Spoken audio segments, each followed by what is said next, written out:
right, committee, let's go ahead and call the Transportation and Public Safety Budget Committee meeting to order. I want to take this moment to recognize two of my friends from Liberal that are here with the Realtors Association, Corey Barnett and Kareem Gallo. Did I get that right, Kareem? Okay, sometimes my pronunciation, and I don't roll R's at all very well. You're good. Okay, anyway, thank you for coming to the committee today. And I just want to encourage the staff or the other members of the committee to not make me look stupid, okay? Because it'll get home. All right. Since I already made myself, it sounds like a challenge. And you being from the opposition, all right. So first thing on the agenda I want to work on is the Kansas Commission on Peace Officers Standards and Training. But everybody will get that folder out.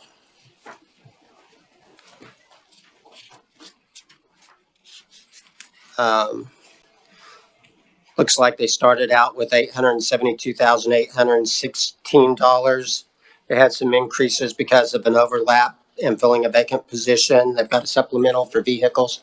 I don't know if we discussed it, but I believe, talk to them when we did the original briefing that I had, and they're following policy and changing out their vehicles at 140,000 and 160,000. And I think Merle gave me some investigative knowledge that you could see the pavement through the floorboard on some of them. So they were starting to be in time of update. And then also an increase in expenditures was decreased because of a decrease in revenue from municipal court docket fees. Governor concurred with the recommendation. So is there a motion to approve the fiscal year 2022 budget per the governor's, or to agree with the governor's recommendation? Mr. Chairman, I move that we pass out the governor's budget for 2022 for the Kansas Commission on Peace Officers and Standards and Training. Okay, we have a motion. Is there a second? Okay. Is there any discussion? Anybody have any concerns with it? All right. Seeing none, all those in favor of the motion signify by saying aye. Aye. All those opposed, same sign. Motion carries. Move on to 2023. Start out with $917,379. Again, another vehicle purchase as they start to upgrade their fleet. Did we get the information for you, Representative Delperdang, on the purchase of the computer equipment? Did you get, I'm sorry, did you get all the answers you needed on the update? I had it just as a note, and it was just a concern. I don't have a problem either way they go, but it was just a concern as if they're going to buy it versus leasing it. It might be nice now, but is it going to run into problems 5 years in a row down the road because, gee, we're still stuck with old equipment and I don't have it in the budget to be able to replace it now. Versus a lease, it's kind of an ongoing thing. So if that's what they want, I really have no issue. Yeah, I think, didn't he say he kind of agreed with you, but they were already in that process and they're going to look at doing it that way next time? When you brought up the 22 budget, I had brought it up when we were discussing the 23 because it was actually shown as a decrease then. I was questioning that. So it really should have been brought up before we approved the 22, but I'm perfectly fine with what they want to do. Is there any other? Yes. Representative. Mr. Chair, just wanting to make sure that they still have another vehicle that needs to be replaced, correct? They had 3, and so do we know if the condition of the third one is the floorboard one? I think they're just doing it over time. One a year Okay. is kind of what I got out of it. So, All right, thank you. All right. Yes. Since the representative over here brought up a vehicle, are there any ramifications due to where right now you can't just run out and buy a brand new vehicle? So we got it in the budget. They're not able to procure a new one. Does that just instantly roll? What happens to the money where they cannot physically buy it? Merle, you want to address that?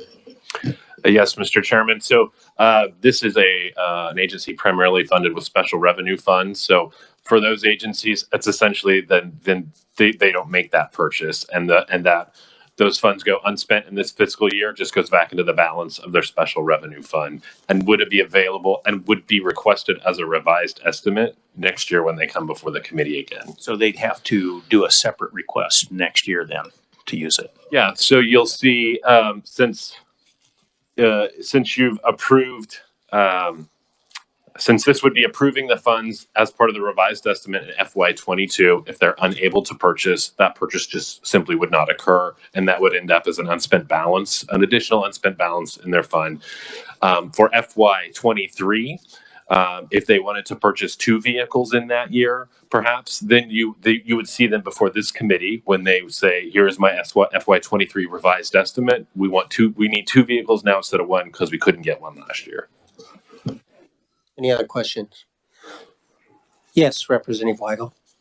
Just following with that, do they actually go out or do they contract through like Department of Administration to get a better deal on the vehicles? So I couldn't say for certain, but I think typically they do work through the Department of Administration. Sometimes they can provide some centralized methods for procuring property like that. But I would have to check for certain. All right, that's fine. Thank you. Representative Delbert Dane. To the reviser, do you know, does this department, do they buy them new, or would they qualify to get a highway patrol car that's got 50,000 mile on, which is when they sell them off to other entities? Mr. Chairman, I can address that. It's my understanding from their request that those would be new purchases.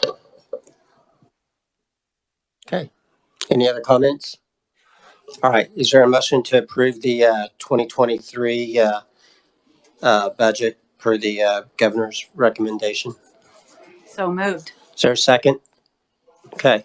Is there any further discussion? Anybody want to make any amendments? Okay. If not, all those in favor of the motion signify by saying aye. Aye. All those opposed? No. Motion carries. All right. Next on the agenda, let's do sentencing commission next. Okay.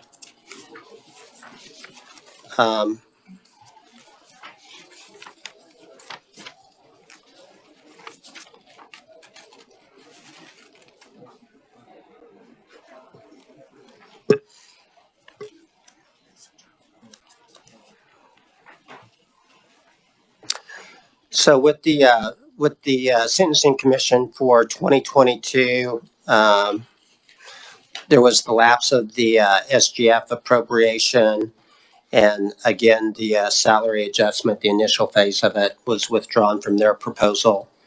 They had also requested 2021 HB 2026 implementation, general fee adjustment. Some adjustments on the 203 123 substance abuse treatment program. Does anybody want to do anything different from the governor's recommendation on that one? Go ahead. Sure, I have a question. The 166,000, isn't that coming out of another area that they've taken so they can implement that program? Can you help us with that, Merle?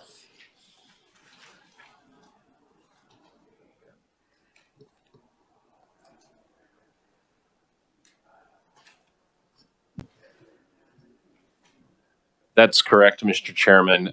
There was $166. 166,000. Sorry, 166,000. Big difference there.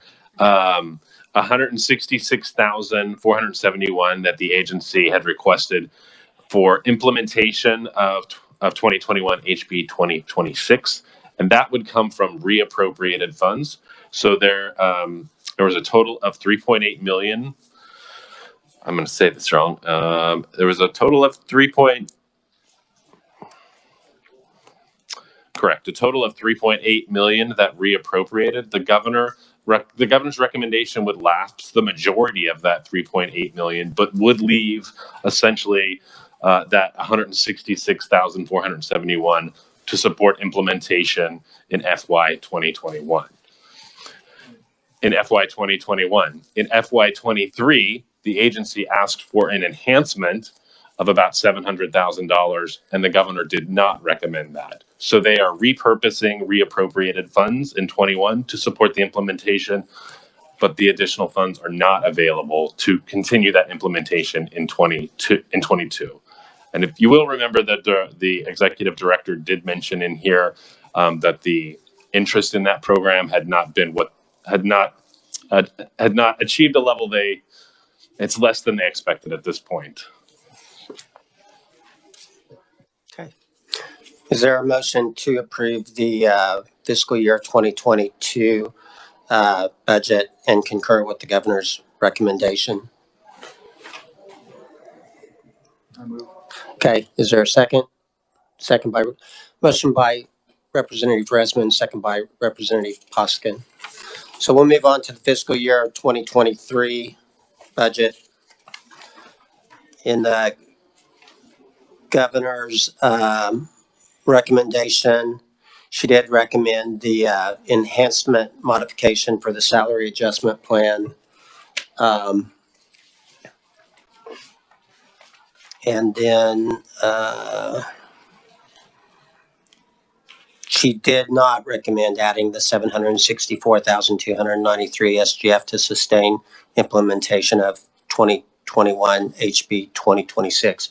And do I remember the comment from the director that possibly there would be adequate funds to do that, or do I remember that incorrectly? Mr. Chairman, you do remember that correctly. The executive director indicated that it has taken a little bit to roll out that program because they had to do some design work on the system that administers that. And in addition to that, he's indicated because it's a discretionary program that district attorneys sort of opt into to provide that for folks entering diversion agreements.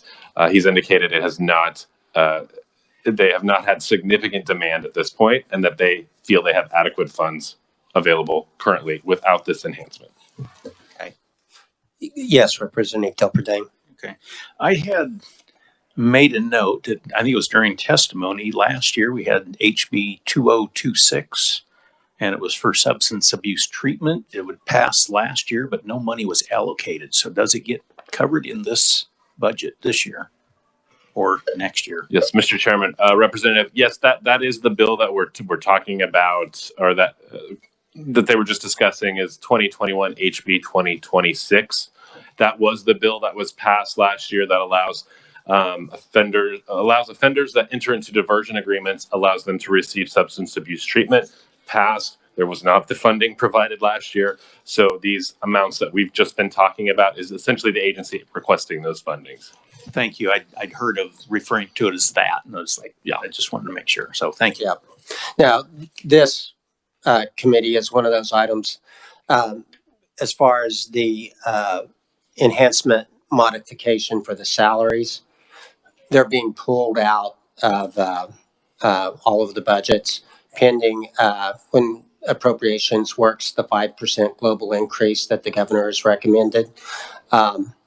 So with that, I think it's probably easiest for me to make the motion. I recommend that we approve the governor's recommendation for fiscal year 2023 to get it started. Then we'll make amendments to that as we start the discussion. Do I have a second? So I made the motion. Representative Delperdane seconded it. Now, one of the things that I just want to share with the committee, it's going to get pulled out of there regardless. And I think the thing that we want to do is, if it gets pulled out of there, that the Appropriations Committee knows what our feelings are about that enhancement.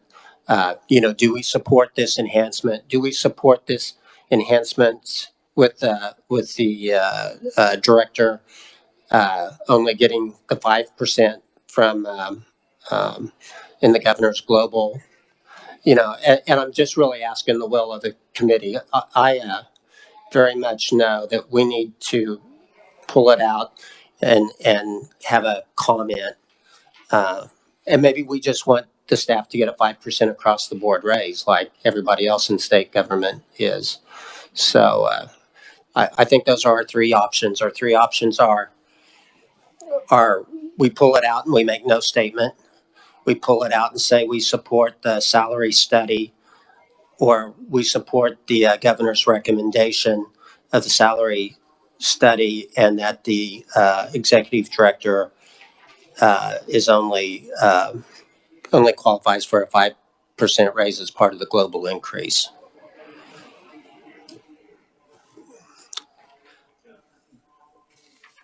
Go ahead, Representative Delperdane. Does the chairman have a preference of the three options? So I struggle with all of these things. I mean, it's kind of like you know, the who's guarding the chicken coop kind of thing. I think they have some real salary needs in this department, but I think that's also what happens across state government. I think last year we recommended this enhancement and we supported it through omnibus. At that time, it was a 2-year implementation. So I guess my recommendation would be that we add language that we exclude the Kansas Sentencing Commission from the governor's recommended 5% statewide pay plan increase, and that the committee supports the agency's salary adjustment plan totaling $91,801 SGF dollars for fiscal year 2023, but recommends the agency plan be provided instead of the statewide pay plan increase. So what we're saying is exclude them from the 5%, but give them the pay plan that they requested. But go ahead, Representative Ellis. This is a democracy for sure. And that would be what? The pay plan? It's the pay plan that Two and a half? excuse me? 2%, 2.5%? No, it's 91,000 in their entire, we can change the amount, but their entire salary budget is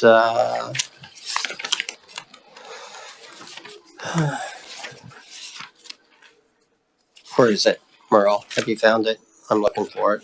Salary line item.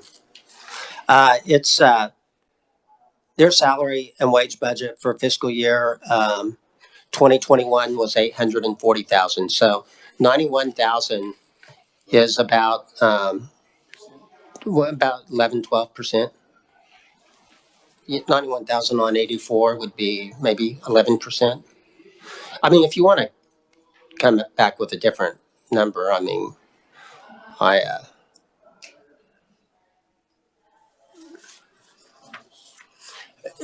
something's going to happen in appropriations regardless. I mean, we don't need to overthink this too much. I just have a question because where it says that they request $91,082 for the final phase as recommended, it says this plan phase includes a 5% pay increase for certain employees instead of so it's just for certain and it's not across the agency is what the agency is requesting. Well, they went out and did a market study, so different people get different percentages, I believe. Merle. Yeah, it is my understanding that their new pay plan would move everyone up to a new pay grid. So sort of setting everyone at a base level. So for some, that is that might be a 2% increase. And then they have a 5% sort of provision as part of that plan. So those who have been based on a period of time, a duration, some would be eligible for a 5% increase. So that pay plan would be outside of the statewide 5% pay plan. Yeah, they've got a couple of things going on. They're trying to address the compression issue, and they're also trying to address their market comparisons at the same time. So some people go to the bottom of their pay grid, and then based upon length of time, you can have like a 5% increase or something if you've been there a long time. So, it's a pretty extensive deal. And if we don't do anything at all, if the 5% makes it through, they get the 5%. So, well, to make it simpler, I make a motion that we I make a motion that we exclude the Kansas Sentencing Commission from the governor's recommended 5% statewide pay increase, and that we withdraw the, where's that language at? This isn't the language that I remember us having. I make a motion that we remove the 91,801 SGF from the budget, and that we support the agency's salary adjustment plan and recommend that the appropriations committee passes this plan instead of the 5% statewide pay plan adjustment when they work that in appropriations. Did that make any sense at all? So, Mr. Chairman, it does. It sounds like you, from what I've heard, what you've just said is that you want to delete this 89,000 from the plan, but the committee supports the plan. Right. Okay. We delete the 91,801. That's what they're going to do in appropriations anyway. I mean, that's going to happen. And that when appropriations works the governor's global 5% budget recommendation, that appropriations, that the committee supports appropriations approving the agency's pay plan of 91,801 SGF for fiscal year 2023. So The reason to do it this way is we don't want it to be forgotten. It's going to get pulled. If we don't have some language in this to some effect, it could get forgotten. They would get a raise. And any way we do it, we take out the 91,803. If someone wanted to say, instead, we'll only give them 54,000, or 75,000, I mean, that would be an option. But anyway, let's just vote on this one. right, so you're saying to delete that amount now for later consideration by the appropriations committee to be added back in. When they work the governor's 5% global budget proposal. Okay. You understand what I'm saying? I do, but you want me to use some language specific that you support this pay or this pay item? Does the committee support the pay plan? Go ahead, Representative Delperdane. You're referencing 91,803. I'm trying to find it. I've got a 91,082, but where's the I 803 think I at? got 91,801. It is,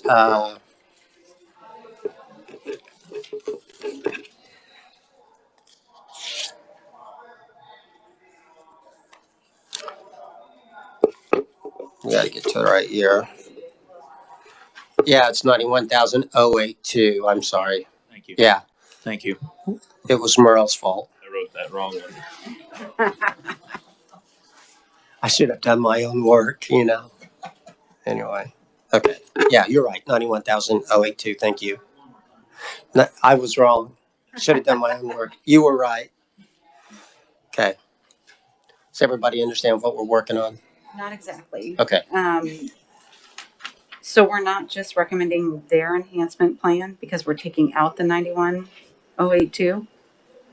We're taking the 91,082 out of, we're removing that enhancement. We're saying we don't agree with that enhancement by the governor, right? Okay. And then we're saying that we support the agency's salary enhancement for 91,802 for appropriations to consider when they work the governor's budget recommendation of 5% across the Okay. board. All right. They're pulling all of these out. Okay. So when we put that in there, we've got a stance when we work it, if that's the stance we want. And hopefully it doesn't get forgotten. Okay? Mr. Chairman, as part of that recommendation, did you want to include language about excluding them from the 5% pay increase? So there's sort of two components. There's actually three components to that. One is to remove the 91,000 from the budget now.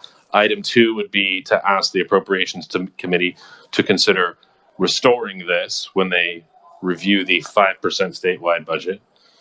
And then the third component would be if this salary increase is added back, then they should be excluded from the 5% statewide. Right, they're getting this instead of the governor's 5%. Okay. Or we're recommending that they get this instead of the governor's 5%. Okay. Yeah. In the case of the 5%, how much does that equal? Take the 91,000 out of it. What is 5%? Their budget is, once we add the 91,000 back in, I believe their salary amount. Let's assume we did not do that. How much is the 5% as part of the statewide? How much would that equate to in dollars? So I can compare it to the 91,000. So 840,000, I believe, is their total budget. So it would be about 42,000. Yeah. Okay, I'm Yeah. good with that. Let me find it to be sure.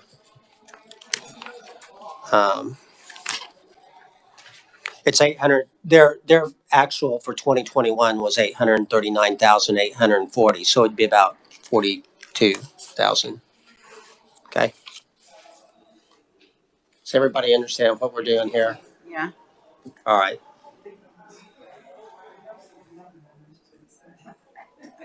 So I move my amendment. All those, okay. All those in favor of the motion, Representative Ellis seconded it.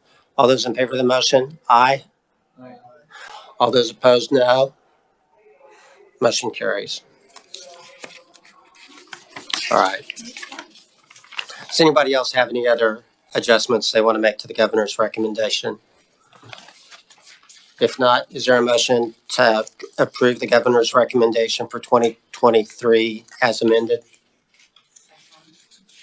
Motion by Representative Poskin. Is there a second? Second by Representative Bressman. All those in favor of the motion signify by saying aye. Aye. All of those opposed, no. Motion carries. Okay. Gosh, I make these things hard. I'm so sorry. Let's move on to the Adjutant General.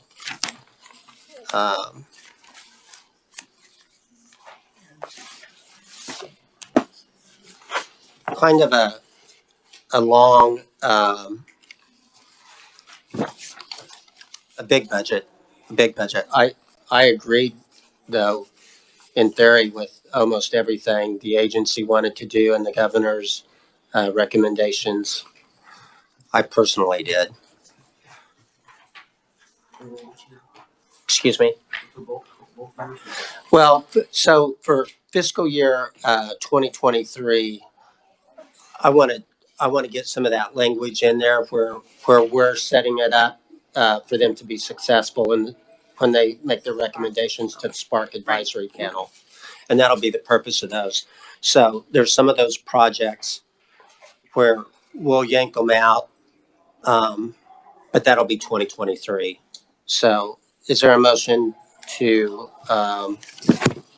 concur with the governor's recommendation for fiscal year 2022 in the Adjutant General's budget? I move. Okay, is there a second? Motion by Representative Bressman, second by Representative Poskin. Is there any discussion? Yes, go ahead, sir.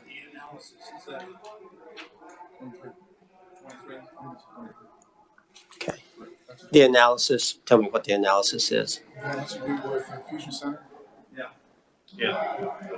That's in 23, I think. Isn't it? Security analysis? Yeah. Let's make sure. Two.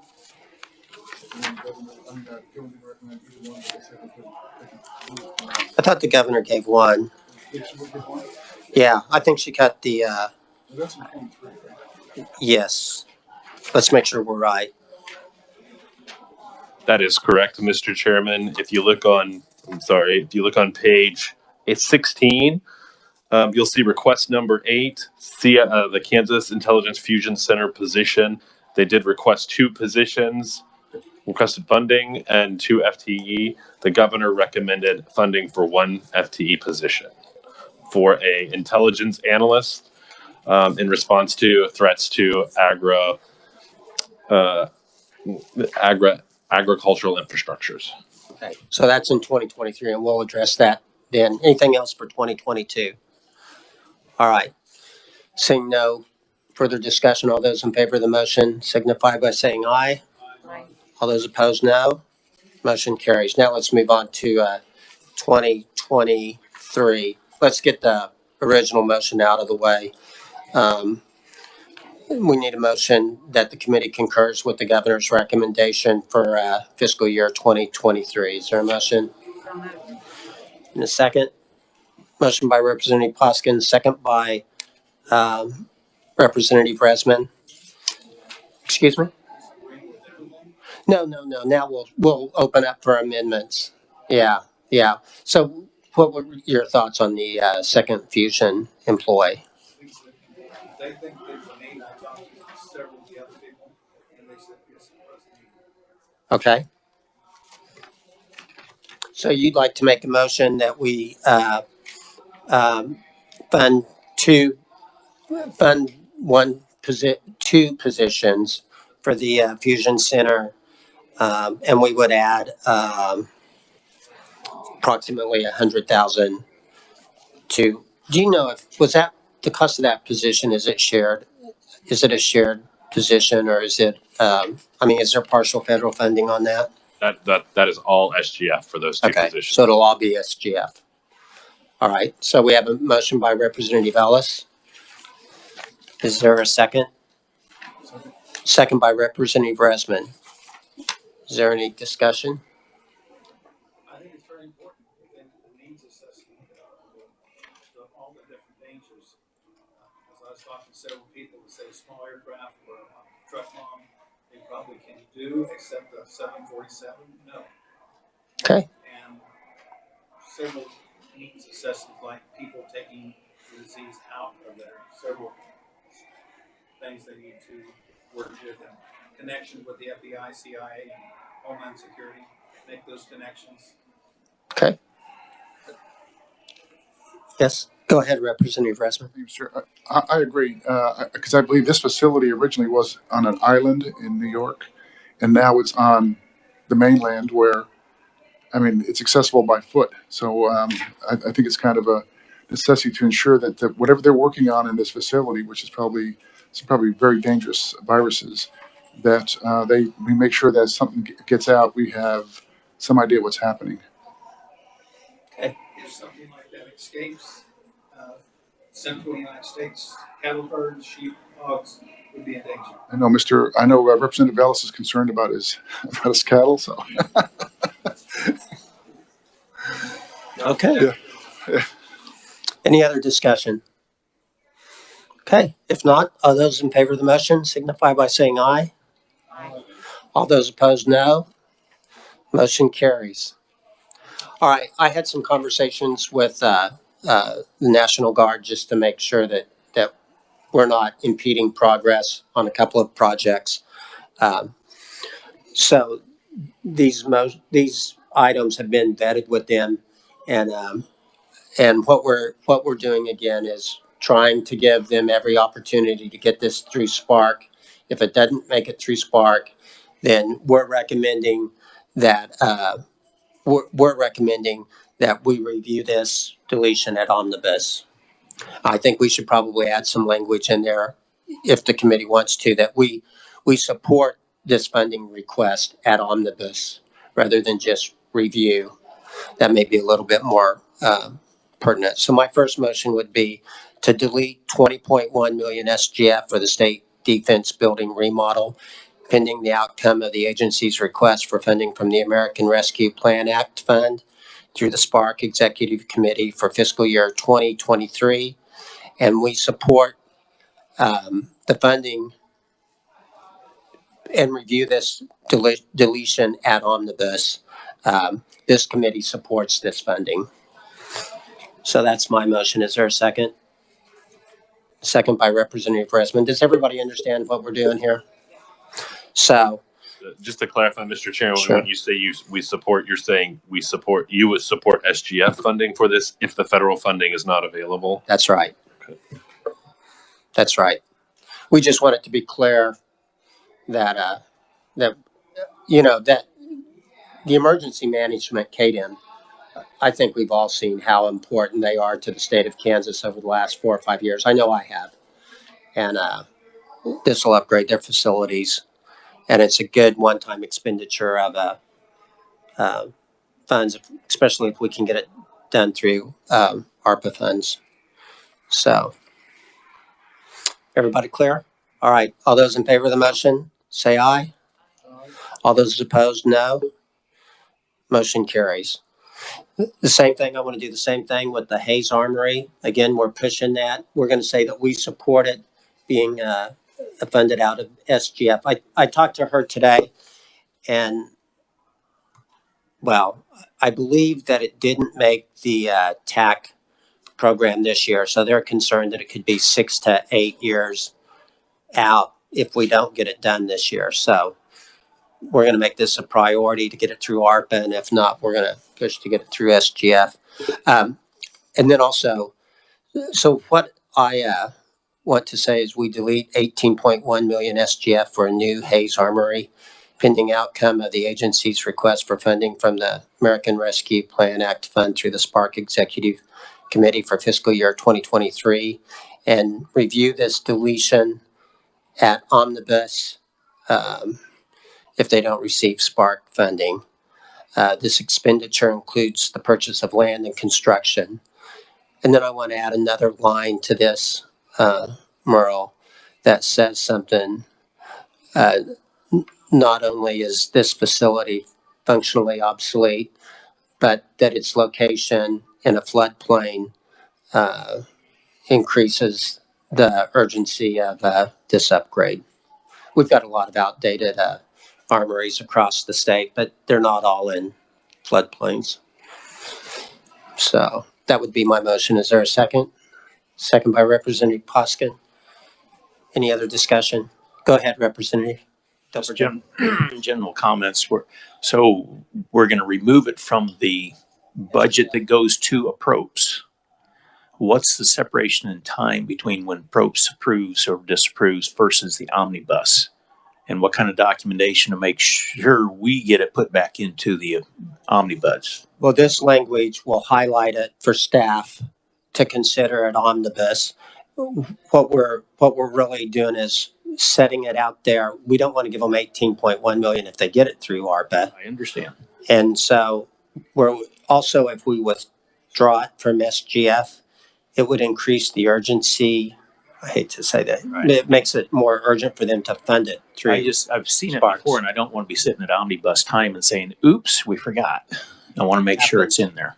It happens. I know it does. So we've got to have a safeguard to make sure it's in there. So that's all I'm And asking. that's what we're trying to do. Okay. Go ahead, Merle.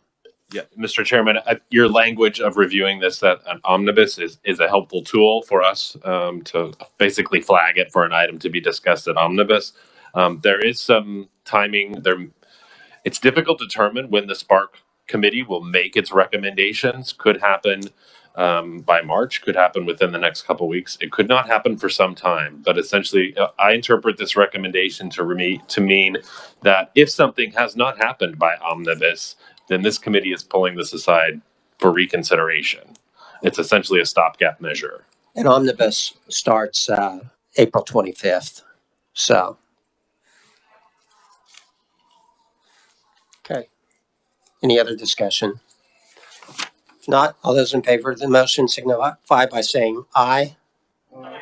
All those opposed, no. Motion carries. I did talk about some of the other plans with the major.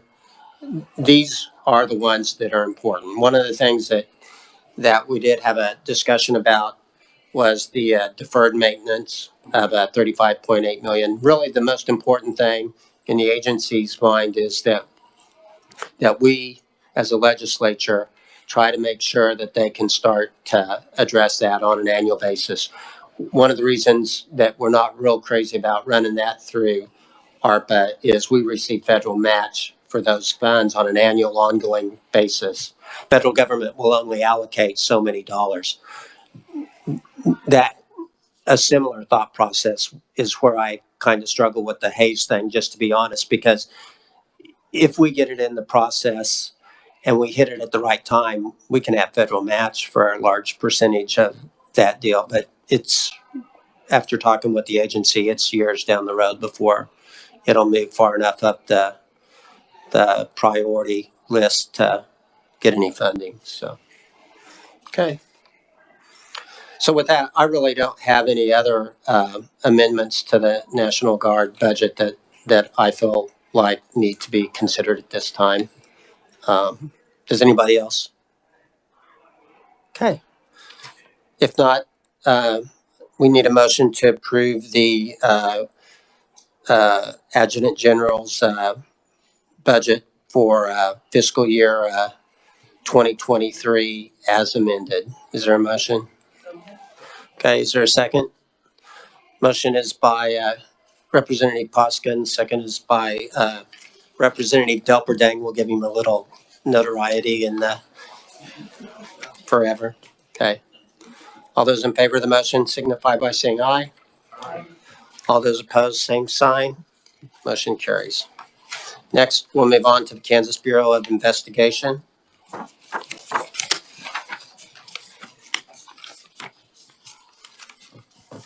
Gosh, it seems like it was more than 24 hours ago since we heard that one.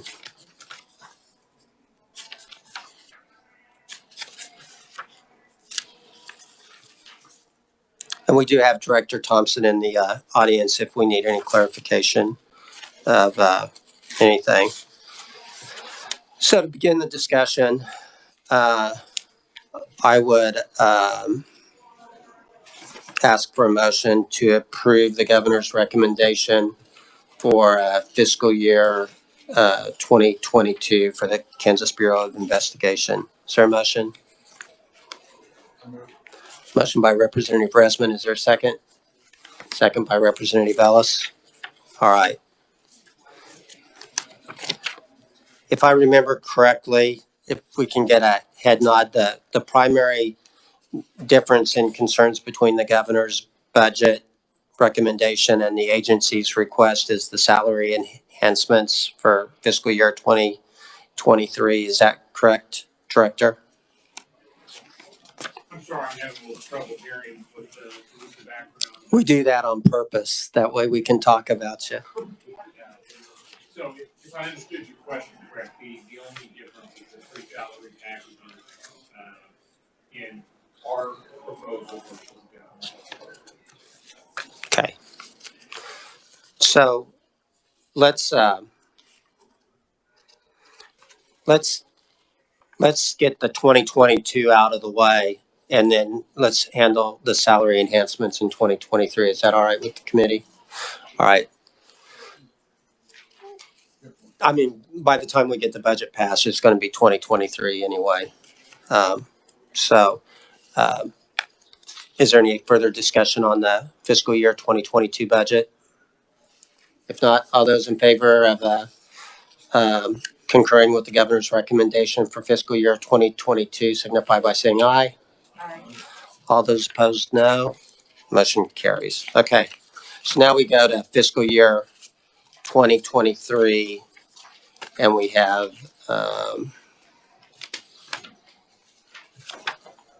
the KBI proposal had a number of salary enhancement proposals from the KBI.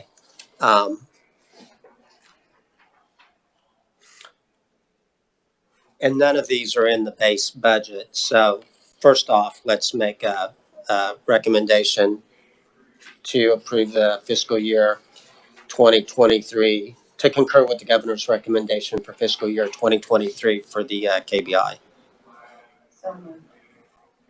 Motion by Representative Poskin. We're a true nonpartisan committee, aren't we? We work across the aisle. Second is by Representative Delperdang. All right. So none of this funding is in the budget. And so is that correct, Sade?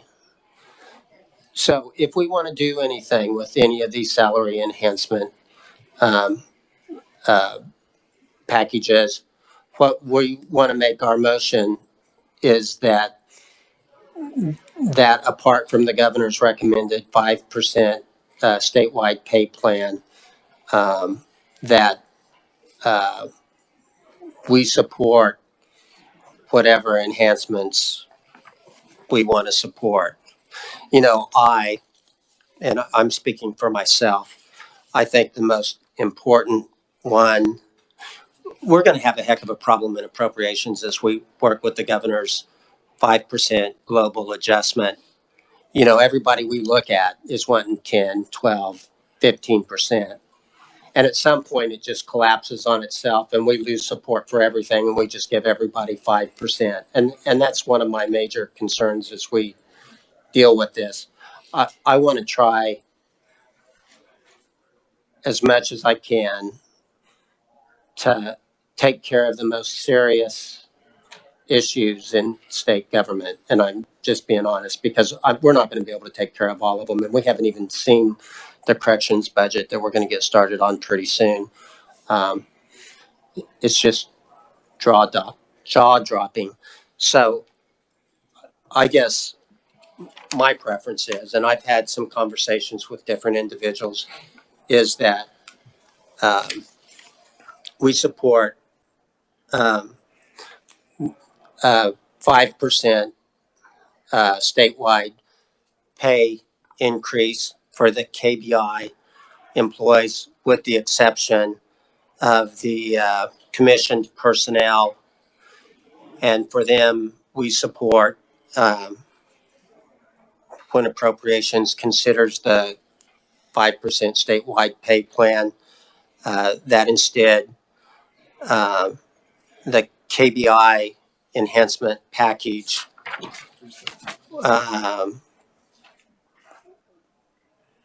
the KBI enhancement package number 2 for the recruitment and retention of KBI commissioned personnel of 1.7 million be approved.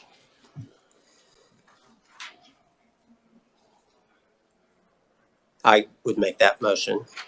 Can I get a second at least just for discussion? Okay. Go ahead, Representative. Thank you. Just backing up a little bit. You recommended a 5% increase for, was it commissioned personnel? No, the 5% would be for the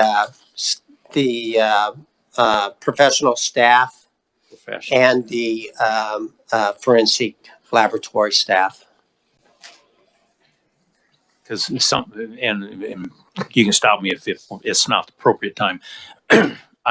I'm concerned personally because of the years I've been up here, and I've had a similar individual in this room approach us each time about the consistent turnover in the forensic and scientific community within the KBI.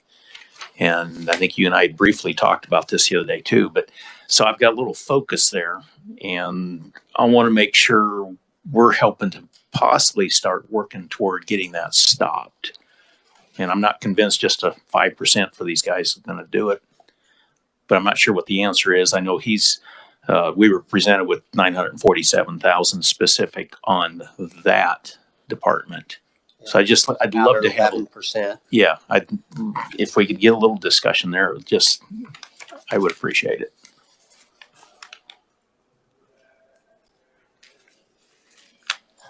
I think there's a lot of needs across state government, without a doubt. You know, and I think you can make an argument for any one of them. I know. I guess my focus here, concern is the amount of dollars the state is expending to train these people. You have several $100,000 invested. You get them to a point where they're starting to produce, and suddenly they're worth more, and they head on down the road, and we start it all over. So how much is it really costing us by not doing an enhancement of some sort?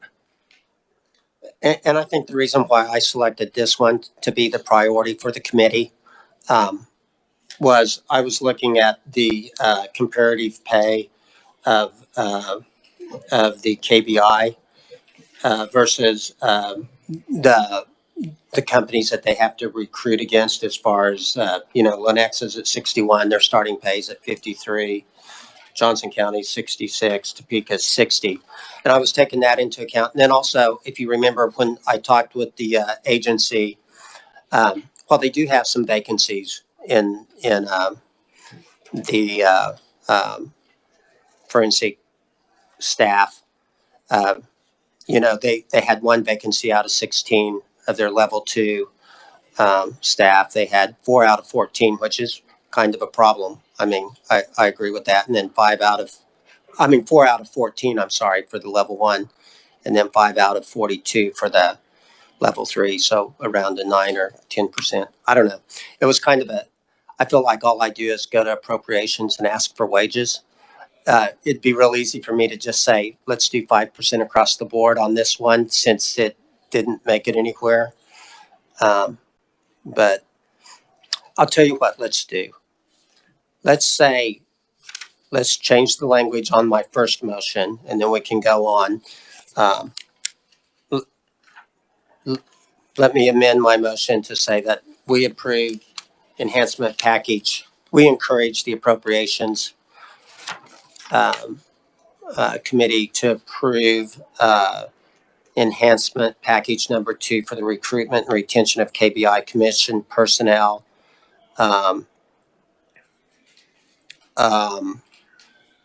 1.7 million when they consider the statewide 5% pay plan. So let's say that one first. Let's get that one out of the way. See if we have support for that. So I'll make that motion. I'll amend my motion. Does my second? Were you the second?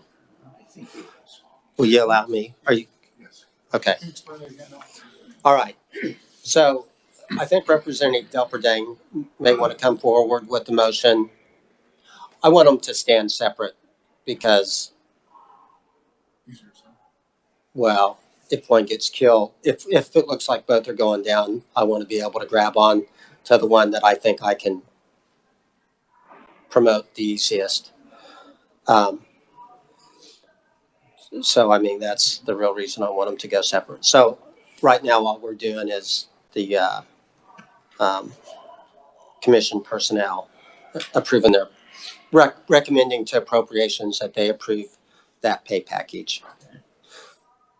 Does that make sense? Mm-hmm. And we're leaving out all the other stuff about what the other guys are going to get. Okay. Is there any other discussion? Was John the one that originally seconded the motion? Does he need to back out? You agree to that change? Okay.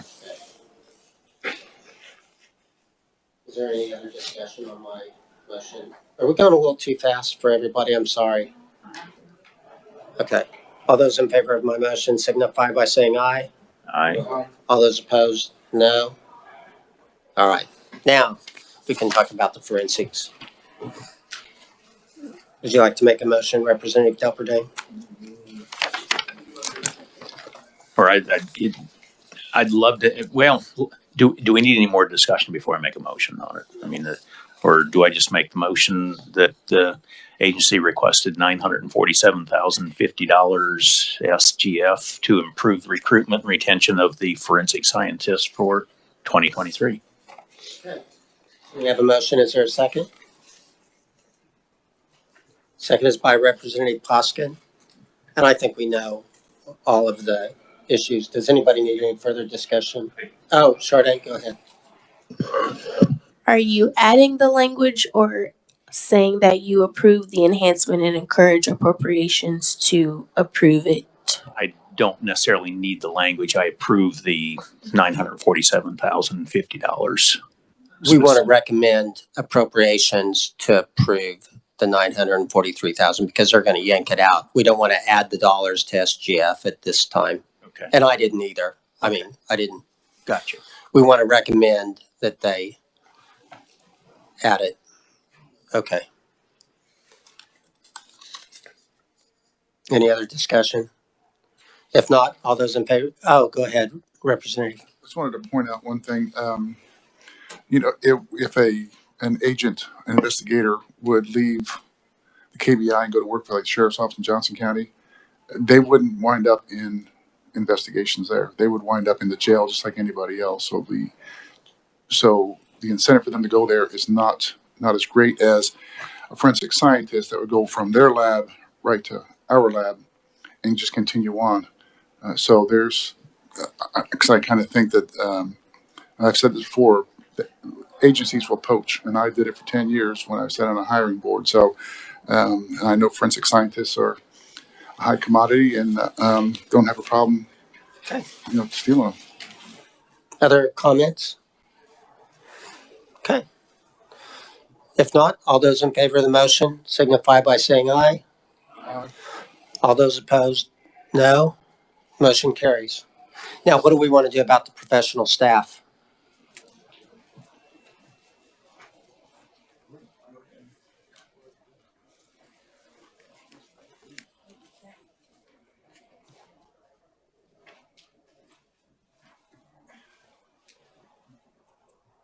I have a question first.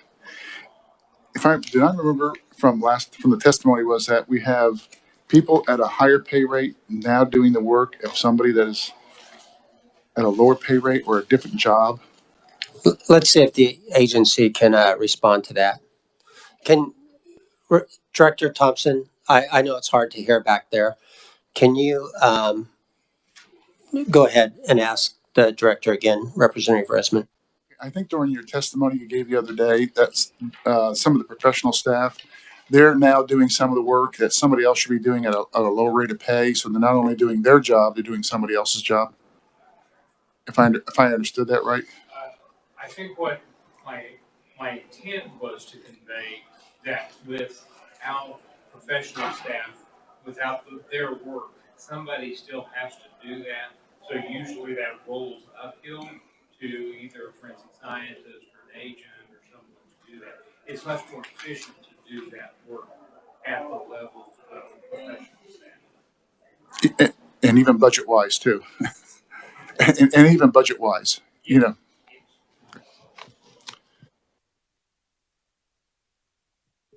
And Director Thompson, do you currently have a large amount of that problem where you have people of a higher level doing work that could be more efficiently done by clerical, or is it minimal?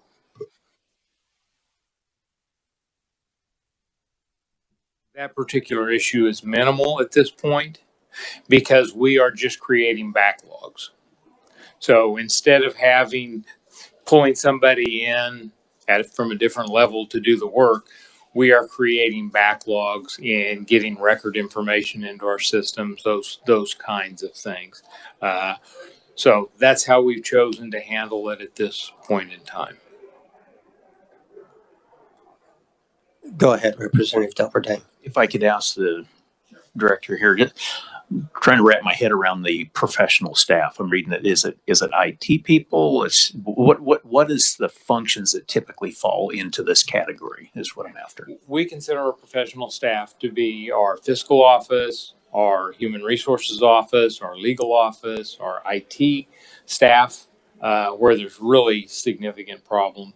But then all of the other support staff, like I think you would normally,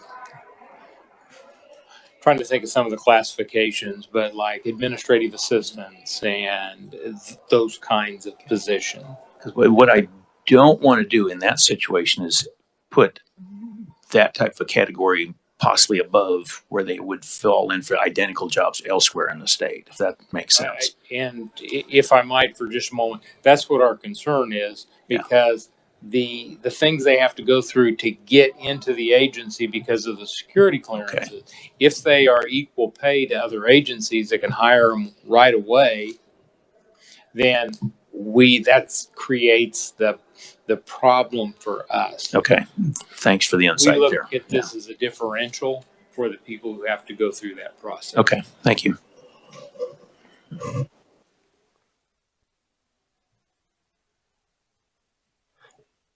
And one of the things we always want to worry about is whether we get it through the process.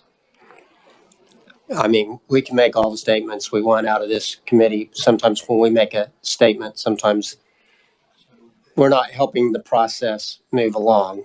And that's always one of my concerns is I like to get my budgets out as far down the process as we can.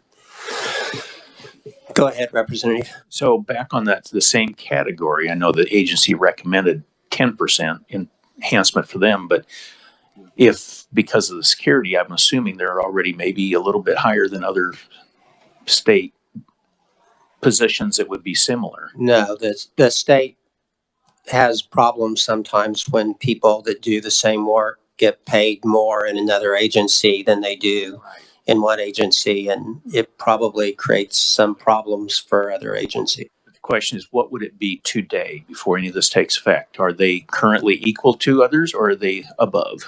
They're currently equal to others. Okay. Thank you. So if we went with the global 5%, they would stay equal with everybody. And then there's a problem on the, we all remember the classified system that we saw. And I don't know what percentage of their employees are classified, probably not very many anymore, but it still pertains.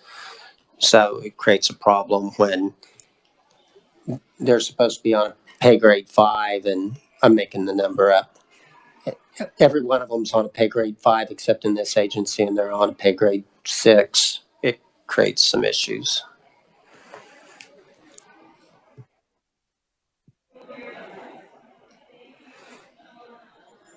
So is there a motion to make sure that they get what I don't want to have happen, by the way, and it can happen, is if we're not careful, you don't want them to get forgotten in the process. You want to make a specific recommendation for them, because what has happened in the past is they see the big, huge raises for the commissioned officers. They see possibly the raises for the forensics people, and we exclude the KBI from the global 5%. So I want to make a recommendation. One of my concerns about the forensics people, honestly, is that's going to be a separate budget item in the budget. If for some reason that would get vetoed, and then we're not smart enough to pick it up at omnibus, not only do they not get the enhancement, they don't get the 5% either. And that's what happens. So I just want to say there's a little reason to my rhyme when we go through some of this. So I don't want to see we go for the golden ring and they don't get anything. Right. And I agree with you. And you're the one that ultimately stands in front of a ropes and has to sell this too. So, and I'm the one in May that has to remember now, what did we do there and who did we leave out? And we've all seen those budget bills. It's hard to find anything in those, even if you're looking for something. yeah. Okay. Omnibus is an extremely, how do I want to put it? It's a very fluid situation when you're going through omnibus. I know I've been setting on the committee as we go through the omnibus things, and nobody tells you that an item's coming up for your committee. It just kind of pops up right there. So I guess I would say I think we ought to ask for the 5% that they receive, the global 5%. What I was asking earlier, if they're currently equal to, because I was thinking if they're currently a little bit above, then everybody gets the 5, they're going to stay above it. Yeah. But you're saying they're equal to right now. But I am concerned. I understand the security clearance is there, but same token, I don't want it where they're trying to abandon one department to get over there. It could cause other issues across the state. Right. So, okay. So I make a motion that the professional staff be included in the 5% statewide pay plan increase when appropriations reviews that. Is there a second? Second by Representative Weigel. Is there any discussion? If not, all those in favor of the motion signify by saying aye. Aye. Okay. I don't usually vote. Sorry about that. All right. So who made the original motion to approve the 2023? Anyway, is there a motion to approve the 2023 budget per the governor's recommendation as amended? I think Representative Hoskin made the original motion to accept the 2020. Okay, do you want to move your motion as amended? We'll try to do it that way. All right. All those in favor of the, oh, go ahead, Representative. I don't know if I do or not. Do I need a second? To the pleasure of the chair. Okay, I think we're good. Let's keep rolling. All those in favor of the motion signify by saying aye. Aye. All those opposed, no. Motion carries. All right. All right. So honestly, Did I miss something? Where's the highway patrol? Did I miss something? so committee, it's 442. The corrections budget is big and it's huge, and we've got all the documents here. And Keith Bradshaw has been nice enough to sit here for the entire hour and 14 minutes. We didn't mean for you to have to do that, Keith. It was just going to let Merle maybe kind of get us broke in a little bit on corrections, so we had a little more time tomorrow. Is everybody good working till 5 so that we can start to get into the corrections budget a little bit? All right. Merle, are you good with it? Okay. So at this point, we're going to start the briefing by Merle on the corrections budget. Mr. Chairman, we'll be reviewing the budget for the Department of Corrections Systems. And as you notice, we do have the Director of Contracts and Finance from the Department of Corrections, Keith Bradshaw, is here. Just here to field questions. The Secretary of Corrections, Jeff Zamuda, will be here tomorrow for the agency's regular budget presentation to the committee. So I would direct your attention, and mind you, the chair has asked me to focus really just on FY22, and FY22 has less moving pieces to it than FY23, so I think we can achieve this in a timely manner.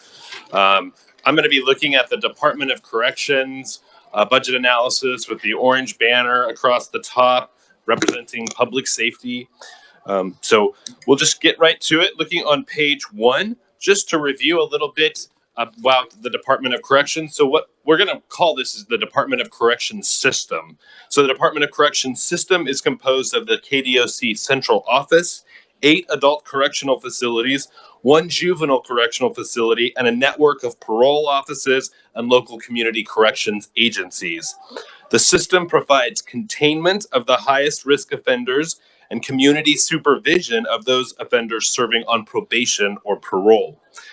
And in fiscal year FY 2014, the function of the former Juvenile Justice Authority and the juvenile correctional facilities were merged with the system. So there was previously a separate juvenile correctional system. It is all under one system, all under the authority of the Secretary of Corrections. So just some things to note as I'm going through this VA. When I use the term central office, what we're really talking about is the Department of Corrections itself and the Kansas Correctional Industries. When we say facilities, what we're talking about is the 8 adult correctional facilities. 7 adult correctional facilities, 7 adult male correctional facilities, 1 adult female correctional facility, and 1 juvenile correctional facility. Right, moving on to page 5, I just draw your attention to the graph towards the bottom called state general funds. And you can see a 10-year trend of state general fund expenditures. For the KDOC system, SGF expenditures are primarily for operational purposes. So these usually include the majority of the SGF is used for salaries and wages, utilities at correctional facilities, system-wide contracts that include things such as healthcare and food service. Other significant SGF expenditures include aid to local units of government for community-based supervision of adult and juvenile offenders. Just wanted to give the folks an idea of how the SGF is primarily used. We're going to go on to page 6, which is where we get into the FY22 request. So as we go through this, each year we'll kind of first look at the agencies, we'll look at the central office enhancement requests, and then we will look at some general adjustments. When we say enhancements, or in FY22, they're supplementals. These are when the agency is requesting additional SGF for a specific purpose. We'll also talk about general adjustments that the agency may have made that don't necessarily require additional SGF expenditures, may primarily involve special revenue funds. So we'll do that for the correctional office, and then we'll do that for the facilities. And then we'll review the governor's recommendation. We'll look at what she said for the central office and what she said for the facilities. So moving to the bottom of page 6, legislative approved. The FY 2021 legislature approved a budget of $466.5 million, including $408.6 million SGF for the Kansas Department of Corrections system in FY 22. One adjustment was made to that primarily involved an SGF reappropriation.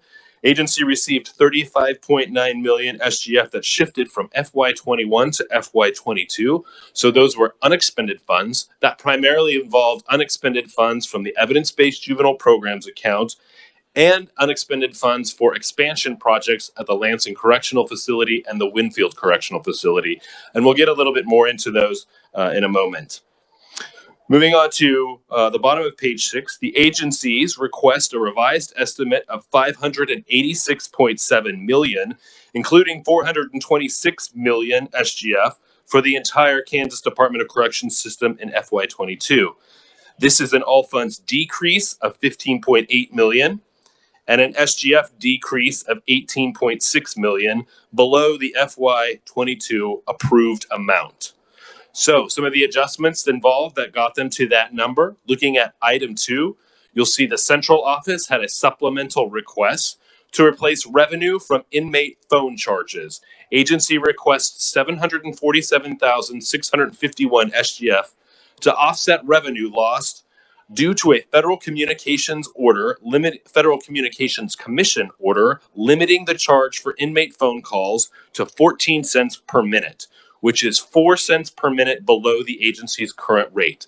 So within the last year, the Federal Communications Commission, which regulates interstate communications, established an order for nationwide for correctional facilities to limit the amount that they can charge inmates for phone calls.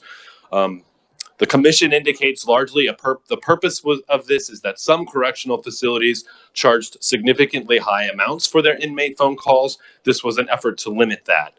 For the Department of Corrections, that means the decrease in revenue that they draw from these inmate phone calls.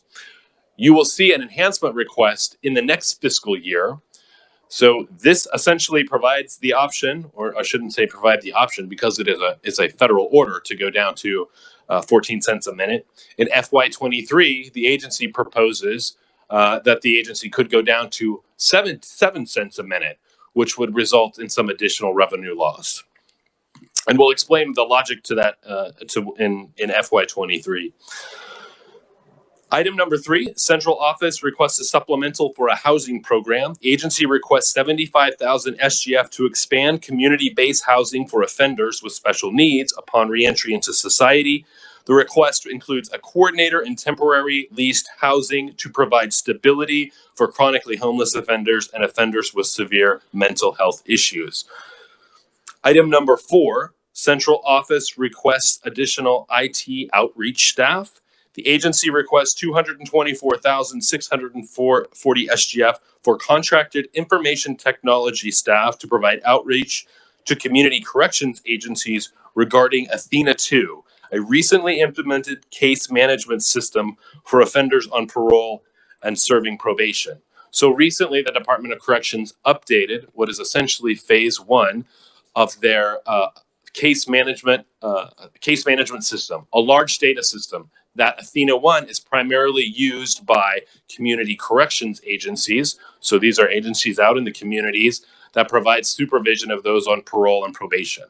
That's Athena 1. You'll hear later we'll reference to a second or subsequent data project called Athena 2, which provides case management for those incarcerated. So as the agency begins to develop Athena 2, they're requesting additional staff to help those community corrections agencies implement Athena 1, which would allow their IT staff to develop the next phase rather than continually addressing issues with the first phase. Item number 5, central office fee fund. The requested estimate includes an increase Increased expenditures of 1.6 million from the general fee fund, primarily for information technology services. These expenditures support the initial phase of a multi-year financing plan for development of Athena 2, a data system for management of adults and juveniles at correctional facilities. So 2 big data projects. Athena 1 is phase 1. That deals with people on probation and parole, so community-based supervision. Athena 2 provides case management for those incarcerated. And when we say case management, we're talking about tracking of where inmates are located, what their risk level might be, what programmatic needs they have. A variety of things are used in this, essentially an operating system for the department. Item 6, evidence-based juvenile programs. The revised estimate includes expenditures totaling 19.5 million from the evidence-based juvenile programs account of the state general fund, which is a decrease of 18.6 million below the FY22 approved amount. Expenditures are primarily for aid to local governments and statewide contracts supporting evidence-based community programs for juvenile offenders to decrease reliance on incarceration. The revised estimate includes a planned reappropriation of 21.3 million from FY22 to FY23, which the agency indicates is needed to sustain these programs in the future. So just to clarify, there's total expenditures of 19.5 million. There is an additional 21.3 million that is available in the fund, but would not be spent in FY22, but instead would be sustained to support those programs in the future. Outsourcing adult offenders. The revised estimate includes no expenditures for the contracted beds to house adult offenders, which is a decrease of 1.3 million below the FY22 approved amount. So the decrease is primarily attributed to a general decline in the prison population. If you'll remember, a few years ago, the agency was appropriated funds because we were housing some inmates at a contracted facility in Arizona. Those inmates returned in December 2020. Some funds were retained to the agency to pay for contracted beds at local jails to house, on occasion, to house inmates. There is no need to house those inmates at local jails. The facility, the current population in the facility is below capacity, so the agency has adequate beds to house those inmates. Item number 8, Kansas Correctional Industries Fund. The revised estimate includes a decrease of 777,409 from the KCI fund. This fund draws revenue from the sale of inmate-produced goods and services. The decrease is primarily due to the closure of the furniture division within the Kansas Correctional Industries. Finally, the last item for the central office is their capital improvements. The revised estimate includes a capital improvements expenditure totaling 18.7 million, including 6.6 million SGF for the KDOC central office in FY 2022. This is a decrease of 3.1 million below the FY 22 approved amount. The decrease is primarily attributed to the transfer of 3.1 million in special revenue funds to the correctional facilities for routine repair and rehabilitation. So that's very common for this agency. This agency primarily supports their repair and rehabilitation through special revenue funds. That is usually appropriated to the central office in the budget year. And then in the current year, the agency transfers that out to the agencies based on the needs of the various agencies. So each year, there's a transfer of about 3 million from the central office to the agencies, or to the facilities. The revised estimate includes 12.7 million for expansion at the Lansing and Winfield correctional facilities, which was delayed in FY 2021. So that 12.7 million for Lansing and Winfield projects, that will become a bigger discussion in FY 23. As you can see, these were projects that money was appropriated in FY 20 and FY 21 for these projects, but partially related to the pandemic. That project has been delayed, but is on schedule to be executed. The capital improvements or the building of these structures is on schedule to be completed in FY 22. So for FY 23, you will see an enhancement to provide operational expenditures, essentially paying for the staff and the operation of these facilities. Then we get to item 10, facilities supplement. So the facilities are requesting overtime expenditures. The facilities, these agencies request a total of 1.4 million SGF for additional overtime expenditures at the El Dorado and Lansing correctional facilities, which are the largest of the two facilities. It's primarily due to the implementation of 12-hour shifts in response to low staffing levels. Item number 11 is a facility supplemental. The shrinkage reduction, the agencies request $322,077 SGF for a shrinkage reduction at Larned Correctional Mental Health Facility, which would allow vacant positions to be filled. The agency notes that at current funding levels, 11 correctional officer positions would remain vacant. Item 12 is facilities capital improvement. The revised estimate includes increased capital improvement expenditures of $5.4 million, all from special revenue funds for correctional facilities. This includes $5.1 million for the adult facilities and $1 million for that one juvenile facility. And then the other item, all other adjustments, they include increased expenditures for technology services, which is offset by decreased employer contributions for CAPERS. And the revised estimate includes a decrease of $1 million from the inmate benefit fund, which is primarily the revenue lost as a result of limiting the inmate phone charges. So the revised estimate includes 3,321 FTE positions for the entire system, which is a decrease of 12.5 FTE positions below the FY22 approved amount. The position decrease is mainly at the Norton Correctional Facility. So then we can move to the governor's recommendation. So what was the governor's response to these requests? The governor recommends $534.9 million, including $455.6 million SGF for the entire system. This is an all funds increase of $48.2 million, including an SGF increase of $29.7 million above the agency's revised estimate. The governor's recommendations include central office request, the supplemental request for the housing program, the governor did not recommend. Central office supplemental for IT outreach staff, the governor did not recommend. Item 16, evidence-based juvenile programs account, the governor recommended adding $21.1 million SGF to the evidence-based juvenile programs account to restore funding that was lapsed in the previous budget cycle. This would result in expenditures from the account totaling $40.6 million in FY22. Governor also recommends that up to $3.6 million of this fund be made available for the Jobs for America's Graduates Kansas program, also known as JAG-K. Item 17 is the 24/7 pay initiative.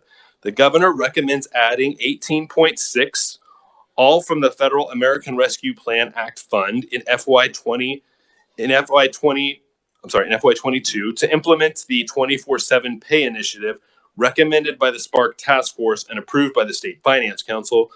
Plan provides for temporary base pay increase for hourly and salaried staff, pay differentials for hourly personnel, and one-time premium pay allocations up to $3,500 for salaried staff.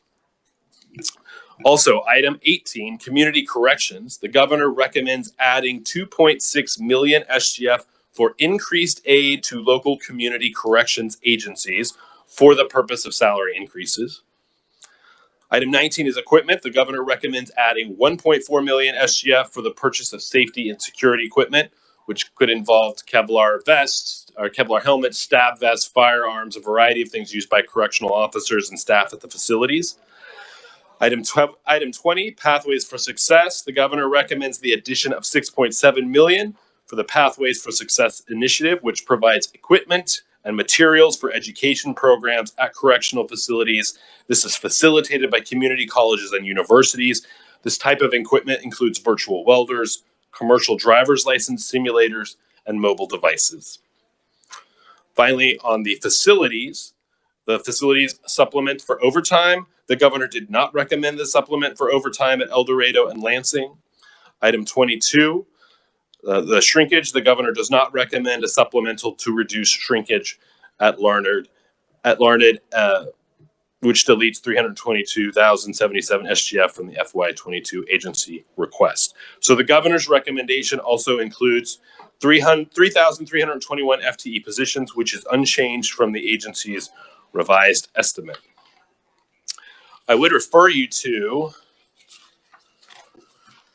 starting on page 17, you will see more detailed information on those supplement and enhancement requests. And quite honestly, sometimes this makes it easier to understand which of those were approved and which were not. So if you'll see at that small table on the top of page 17, central office revenue enhancement, replace revenue for inmate phone charges. The governor did recommend that funding. And as I mentioned, she did not recommend the funding for the housing program, the IT outreach, nor was funding recommended for the overtime or shrinkage reduction.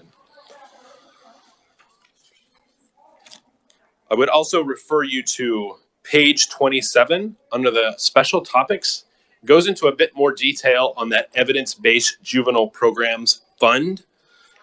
So this fund is administered by the Department of Corrections Central Office. It's intended to support evidence-based community programs. The Juvenile Justice Oversight Committee, which is an appointed committee, some legislators, but also representatives of folks appointed by the governor and folks appointed by some of the major stakeholder agencies such as DCF and other agencies. This group makes recommendations to the Secretary of Corrections for the use of those funds. You can see on that table is a list of the programs that they have budgeted to support. Towards the bottom of that page, under the term financing, you'll see under FY 2021, the fund was appropriated $14.3 million. They had a reappropriation of $42.1 million from the previous fiscal year. So those were unspent funds of $42.1 million. There was a transfer in of $54.5 million. And you can see the lapse, the item in red, that was the item that the governor recommended lapsing, a total of $42 million. Legislature adjusted that to lapse only $21.1 million. Agency ended up having expenditures of $7.9 million. That leaves a balance of $27 million available for FY22. And you can see those expenditures for FY22. The other item I would just want to touch on, if you turn to page 29, topic 4 is the 24/7 pay initiative. Some more details on that. I just want to give a little bit of background to this pay initiative. It really started on October 26, 2021. The Secretary of Corrections reported to the Joint Committee on Corrections and Juvenile Justice Oversight regarding critical staff shortages throughout the KDOC system. Shortage included 405 vacancies among correctional officers at adult facilities, vacancy rates of 23% at the juvenile facilities, and increased overtime expenditures estimated at that point were going to be 66% above FY21. Secretary talked about common strategies to address those staff shortages, included increasing overtime, implementing 12-hour shifts, reducing inmate programs, and improving compensation for increased hourly wages. As you can see, those first 3 items, increasing overtime, implementing 12-hour shifts, reduced inmate programs, can sometimes exacerbate the current problem. So in response to this, that joint committee recommended the Secretary immediately request COVID-19 federal relief funds from the Spark Task Force for new hire referrals and retention bonuses. Further, the committee recommended the agency submit a plan to the 2022 legislature to address wages, nightly differentials, premium pay. Spark Task Force then approved a plan that would expend $30.3 million from the federal ARPA fund to support the pay initiative. But keep in mind, when we talk about the pay initiative, that really involves more than one agency. But primarily involves correctional facilities, but also includes veterans' homes and some of the state hospitals. Essentially, organizations that are providing services to others on a 24/7 basis. So that last paragraph for the KDOC system, this initiative provides all current correctional officers with more than 3 months of experience pay increases ranging from 2.5 to 11%. New correctional officers will start at their current rate, so the rate that currently exists for them, $18.26 per hour, and receive a 2.5% increase at 3 months and at 9 months, and another 5% increase at 12 months after a hire, for a total increase of 10% over 1 year. The initiative also provides all current unit team counselors and parole officers with pay increases ranging from 6 to 22%. New parole officers and counselors would receive a starting pay increase that would raise their rate from $18.26, which was what the previous starting rate was, and that would move that up to $22.16 per hour. The plan also included differentials, and you can see those differentials listed below. And those differentials aggregate for those who are eligible. So a correctional officer working at a facility that is that's considered a 25% vacancy rate is eligible for 3 of these differentials. Just to quickly overview, the remainder of the document really breaks down the agency by department within the central office. And then towards the back, you'll see further analysis by facility. So for the Larned Correctional Facility, Hutchinson, it gives a detail of some of their adjustments within their facility budget. So that summarizes FY22. Yeah, we're not even half done yet. Anybody got any questions for Merle at this time? We also have Keith Bradshaw out here that I'm sure he could step in. Yes, go ahead, Representative Delperding. I know it. He hit me at 8 o'clock in the morning with this bad boy, and I'm still not recovered. Forgive me, because you covered a lot of material here. So I think you answered the question between Athena 1 and Athena 2. I had something on that originally. Sure, Mike. Now, we have not got into FTEs at each facility at this place. I'm assuming we will as we dive into this. We could. The FTEs for each facility are listed, identified in the back of the document as it does an analysis. Primarily what we'll go through is sort of a system-wide count of how many FTE. Yeah, and you hit on the overall, it was 3,000 some on there, but I was curious, a couple years ago, we did a replacement of a facility at Lansing, tore down a building, replaced it, and at the time it was sold to us based on we need less FTEs. And I'm curious what it was versus what it is. Did it really pan out for what we had planned at that point? Yeah, Mr. Chairman, I can address that. The Secretary of Corrections has received this question in a public forum like this before, and I can tell you that I've seen there is a decrease. There has been a decrease in the FTE positions at Lansing. The Secretary of Correction would tell you that it was not as a significant decrease as what may have been told to legislators at the time the facility replacement was conceptualized. So not a significant decrease, although I've seen FTE count a slight decrease in the Lansing facility. Okay. Can I see that keep going for a little bit? Okay, page 8, item 13. Was commented this was offset by a decrease in employer contributions to CAPERS. What's going on there?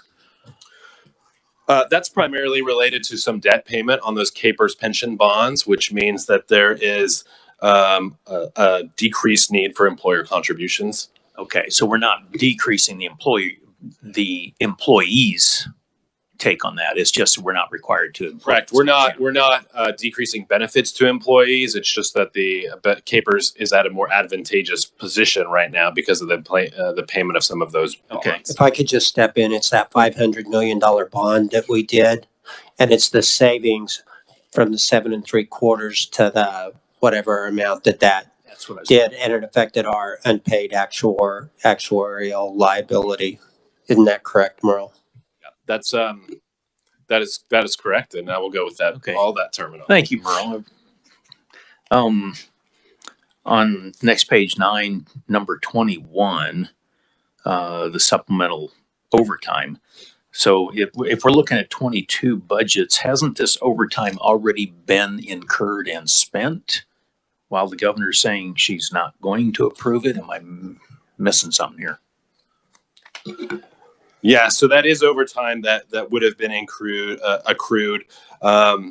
Essentially, the department may be able to address this better, but I would interpret this that the funds that will be paid from those federal relief funds for for some of those salary and wages, that would allow SGF, that would offset SGF for some of these purposes, so they could be used to cover those overtime expenditures that have been. So, okay, so we're not reneging on it, but we just don't need it out of the SDF. It's coming from a different bucket then. That's correct. I'm cool with that. And at that point, I will reserve further questions for later. Thank you.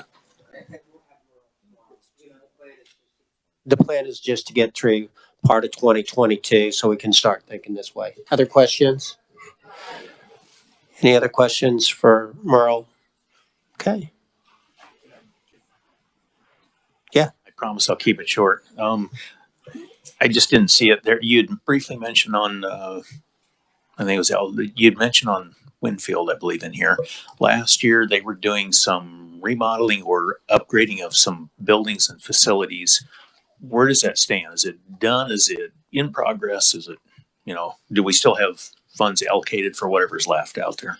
Yeah, that's a good question. And that does remind me, if you look on page 71, it goes into detail on those capital improvement projects. So I should have hit that because there is a FY22 component to the capital improvement projects.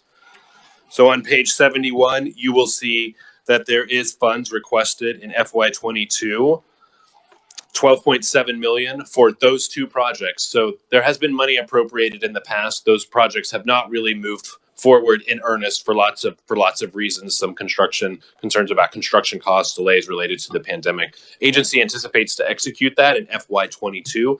So that's what you'll see, that 12.7 million. So the projects have not been done, but they are still scheduled to be complete. Good answer. Thank you. And that is at Winfield and that is at Lansing. That is Winfield. That is because you'll hear more about this in FY23. In Winfield, that is a substance abuse treatment center and an assisted living unit. At Lansing, that is a substance abuse treatment center. All right. So let's go ahead and wrap this up today.